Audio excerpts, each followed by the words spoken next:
about trauma that changed my life. He caught me in the act. He came home earlier. He caught me in the act. I did a lot of things I was not meant to do, but there's nothing I can do again. I made a mistake. Now I am facing the trauma. My name is Victoria, and I am 25 years old. I work in a small restaurant downtown. It isn't much, but I'm grateful for what I have. The name of my husband is Pascal. Pascal is 30 years old, and he is a businessman. Pascal and I have been married for over 3 years now. Pascal and I met at the restaurant where I work. It was love at first sight for him. I just liked Pascal casually initially, but as time went on, I had to just settle for him because he was very much accommodating and he had stability, which I wanted. It was like every other day, and I was working late at the restaurant when a customer came in, and it was Pascal. He was very charming, and he was a very interesting guy. We exchanged numbers, and we went on several dates. I enjoyed dating Pascal for a while. Indeed, we had our differences, like we could quarrel, argue, but we could always find our way to each other. It wasn't long Pascal had introduced me to his family. They were very lovely, and they accepted me wholeheartedly. His mother was very accommodating. It wasn't long after that before Pascal proposed to me, and we began preparing for our wedding. We got married in the most simple way. It was very beautiful. 2 months into our marriage, I found out that marriage is not a bed of roses. It was really tough at first because I was living with someone and I was seeing the person every day, so it became so boring for me. But then I spoke to Pascal about it and we worked it out. At first, Pascal didn't take it lightly. He was very disappointed at first, but through therapy sessions that we attended, we worked it out, and I knew I was not really invested like I thought. Our therapist had advised us that we should try to be very spontaneous in our relationship. So Pascal and I did all that, and we were able to rekindle our relationship. Pascal and I managed to talk our problems out, and he had informed me that it was time for us to have a child. I didn't want to be a joy killer, but I knew I wasn't ready for that, coupled with the problems we were facing. I knew that we were trying to work out our differences, but putting a child into the midst of all this was suicide. But I didn't want to address it, and so I avoided the topic. It was like every other day I was at work when I received a call from Pascal telling me that his mom was organizing a small intimate family dinner and we had to attend. I knew I was busy that day and I wouldn't be able to attend. I had to explain the situation at work to Pascal, but he didn't believe me. He kept going on and on about how I was not paying attention to him and how I was giving more importance to my work rather than giving him more attention. Pascal kept going on and on about how his family was important to him, and I was not respecting that. I just felt like Pascal was about to start something which wasn't really necessary. I loved his family and I believed they loved me too. I didn't know where all these side comments were coming from. Pascal can be very petty. He usually holds on to little things. When I knew that I was genuinely tired of everything, I had to report Pascal to his parents. I missed the dinner that his mom had planned, and I explained to them the reason why I missed the dinner. They understood where I was coming from, and they didn't make a fuss about it. I told them that Pascal had changed, and he was not the man I fell in love with and married. I told them that Pascal usually throws tantrums at every little thing, which is really exhausting. But at his parents' home, I received the biggest shock of my life.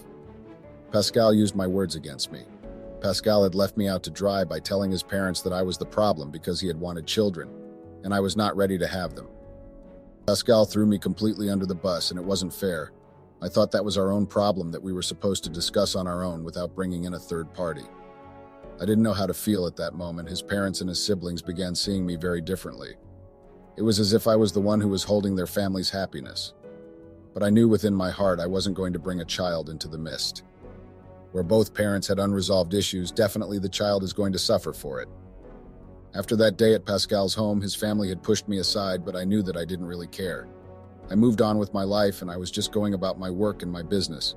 But I knew I had to solve the problems I had with Pascal because at the end of the day, he was my husband and I loved him.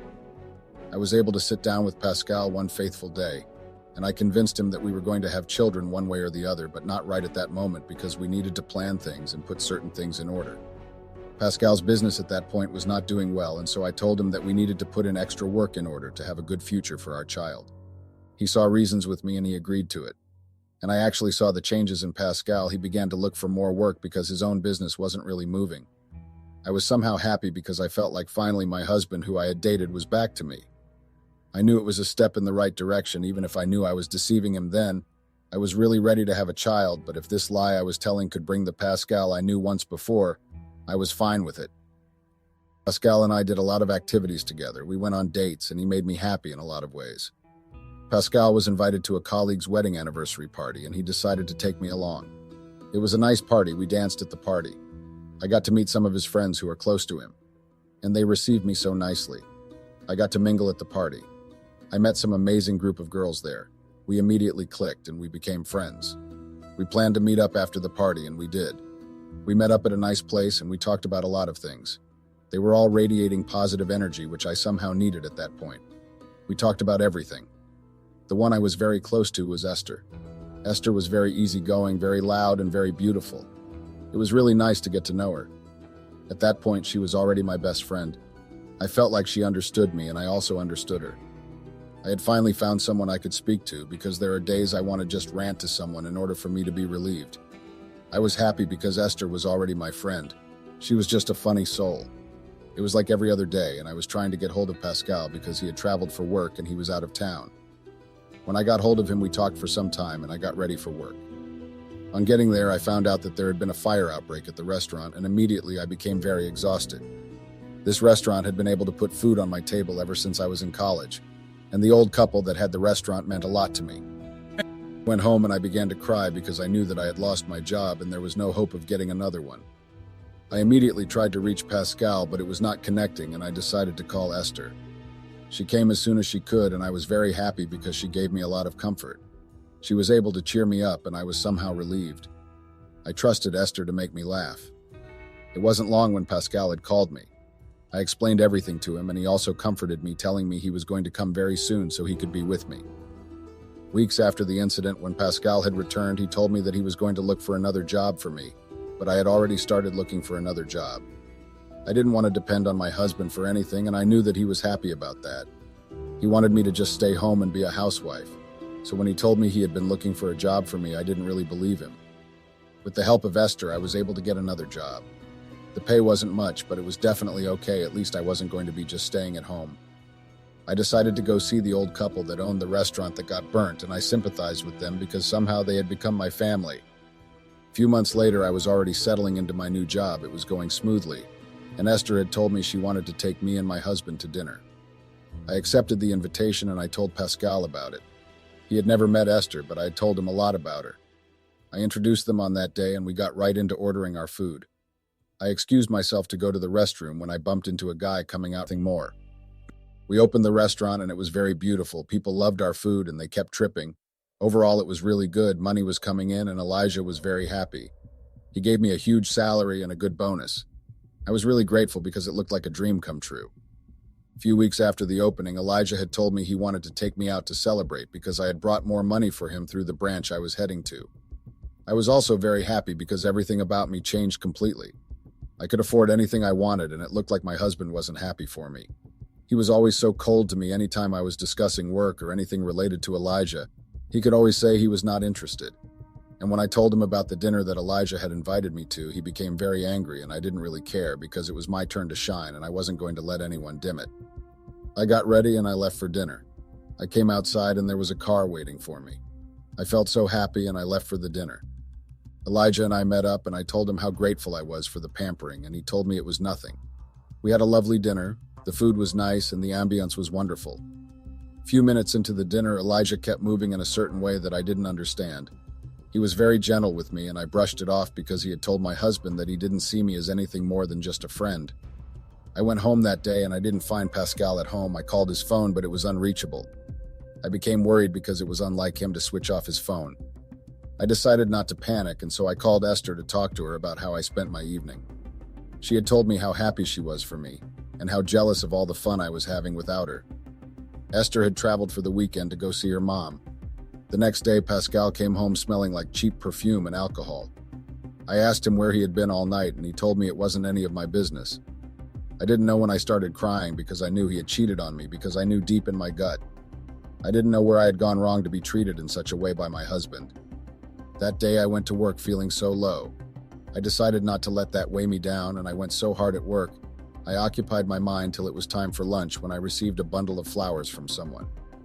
At first, I thought it was Pascal that was trying to apologize to me, but when I saw that it wasn't from him, I was a little bit disappointed. But I received a call from Elijah asking me if I liked the flowers. I was a little bit cheered up by his gesture, and I thanked him for it. I went about with the rest of the day, and when it was time for me to go home, I went home and I saw Pascal passed out on the ground. I immediately called for help and he was taken to the hospital.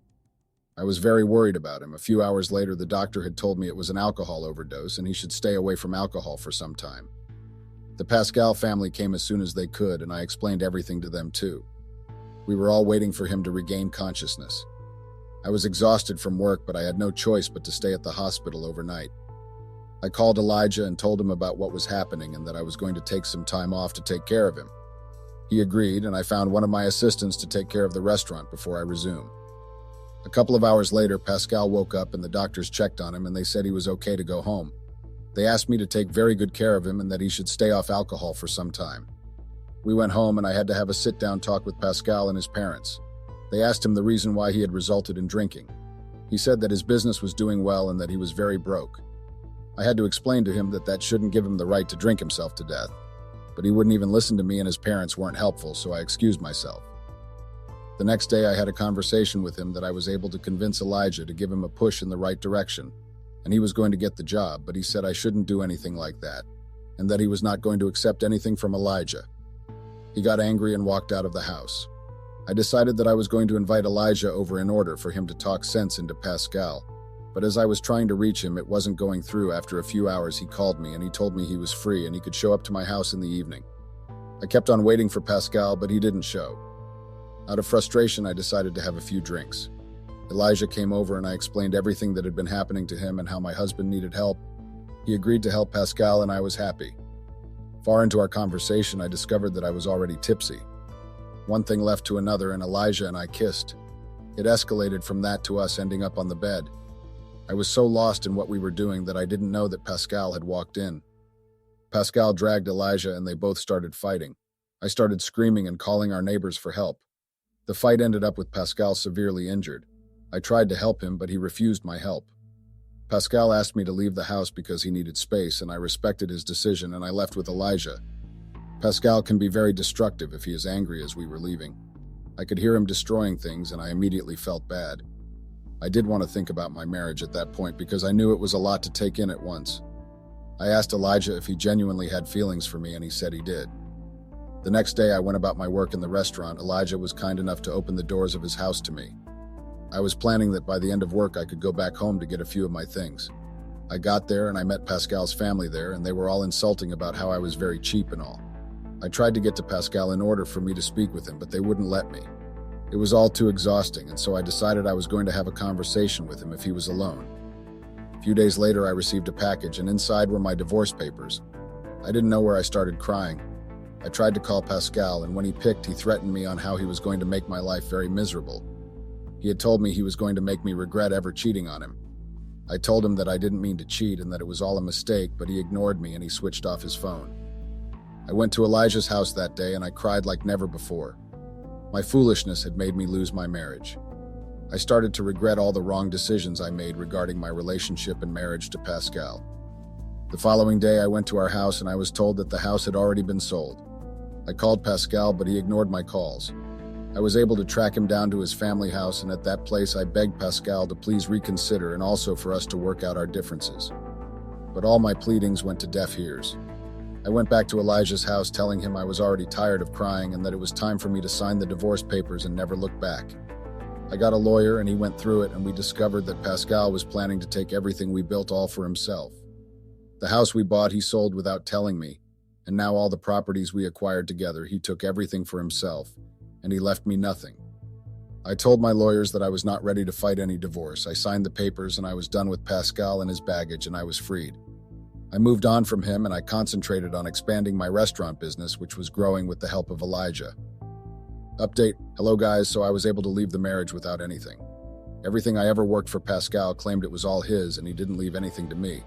I didn't want to fight him because honestly I was exhausted. His drama was too much. Pascal held on to something that had happened while I was drunk and he refused to forgive me. I genuinely loved Pascal and I was trying to make our relationship work. I didn't plan for what happened, but it did. I made up my mind that I wasn't just going to take a step back and wallow. I decided to make something good out of everything. Elijah and I agreed that it was okay for us to just stay friends and not compromise our work relationship. He apologized for how the marriage turned out and I told him it wasn't his fault. We have remained friends ever since and together we have opened more restaurants. Pascal's revenge on me was so cruel, he literally turned everything against me. Sometimes the trauma is so fresh in my head, I wished I never got into any form of relationship with Pascal. He was very cruel to me, and I knew I didn't deserve any of that.